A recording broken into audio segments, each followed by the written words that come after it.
Hey, welcome to the Explainer. Does your mind ever just feel foggy, like a cloudy sky you just can't see through? Well, you're definitely not alone. Today we're going to look at this ancient path from Hindu tradition and Ayurveda.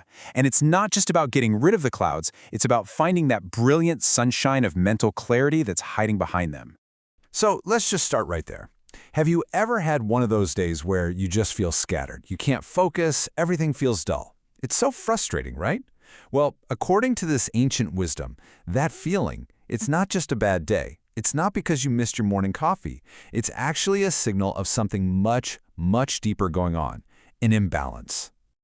Okay, so here's our game plan for this explainer. First, we're going to talk about what that foggy mind really is. Then we'll dig into the roots of the imbalance.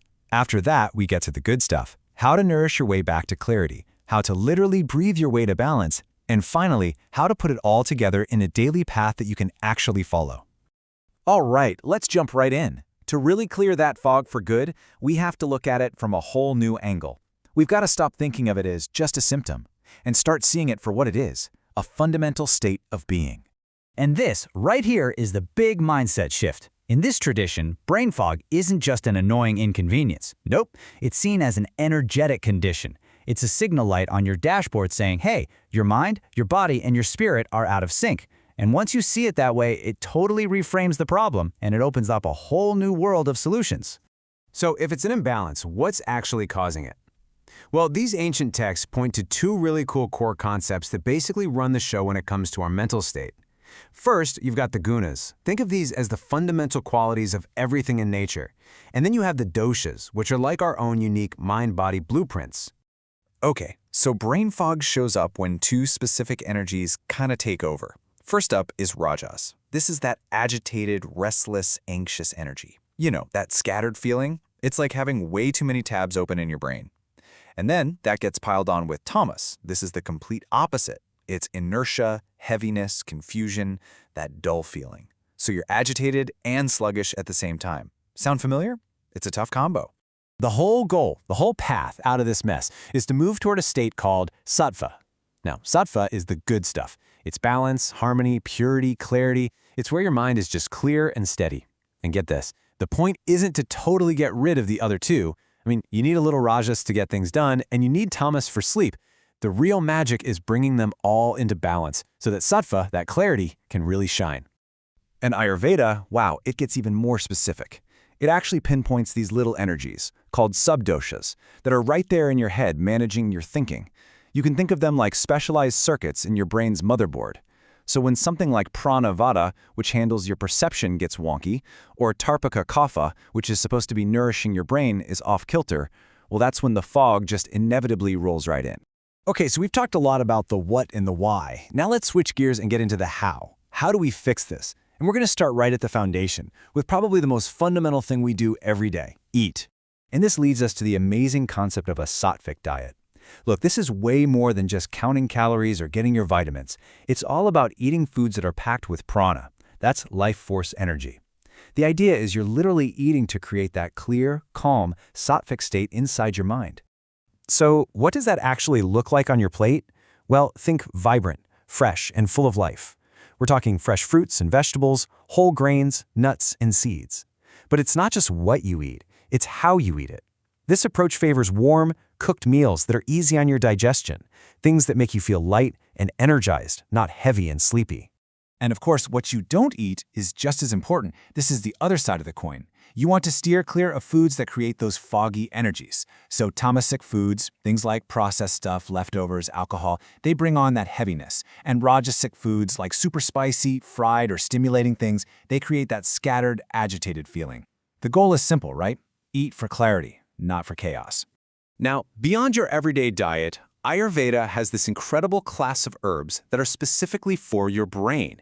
They're called Medhya Rasayanas. And that name is so cool. It literally means intellect rejuvenators. You can basically think of them as nature's nootropics, powerful herbs that give your cognitive function a major boost. You've probably heard of some of these. Brahmi, for example, is legendary for improving your memory while also calming your mind. What a combo. Then there's ashwagandha, an incredible adaptogen that helps your body just handle stress and fight off mental fatigue. So these aren't just random supplements, they are laser-focused tools for rejuvenating your brain. Okay, so we've covered how to nourish the body. Now let's talk about how you can actively shift your mental state, like right now, in the moment.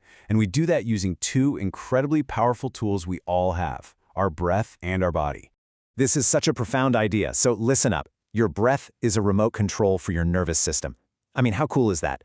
By consciously controlling your breath through practices called pranayama, you can literally change your state.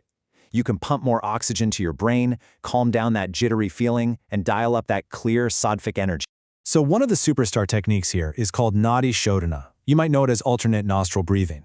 It sounds simple, and it is, but it's so profound. You just alternate which nostril you breathe through.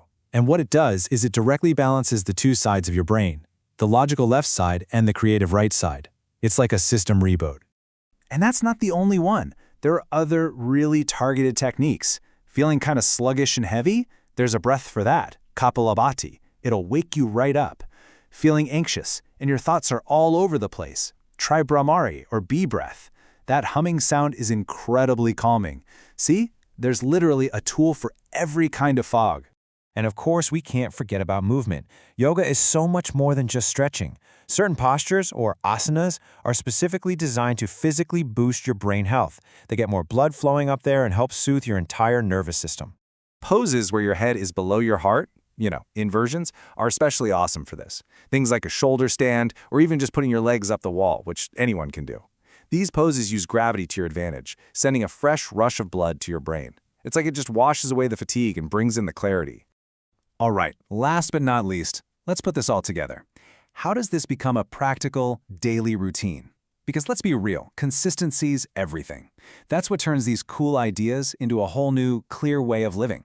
The concept for this is called dinacharya. It's basically a disciplined Ayurvedic daily routine that gets your body and mind in sync with the natural rhythms of the day, sunrise, sunset, all of it. And in our crazy, chaotic modern lives, just having that structure is a powerful antidote to the kind of imbalances that cause brain fog in the first place. So here it is, a simple starting point that takes all that wisdom and makes it totally doable. Waking up a little earlier, doing just 10 minutes of that alternate nostril breathing, maybe taking a bit of Brahmi, eating your biggest meal at lunch, and, so important, taking breaks from your screen and actually protecting your sleep schedule. Look, this isn't about completely overhauling your entire life overnight. It's about making small, smart adjustments that add up to huge, profound changes over time.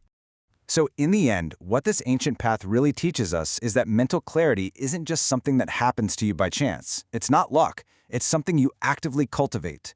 The journey from that frustrating fog to sharp focus, well, it's not a magic pill. It's found in the small things, the consistent choices you make every single day to nourish your body, to calm your breath, and to bring yourself back to your natural state, which is, by the way, brilliant harmony and clarity.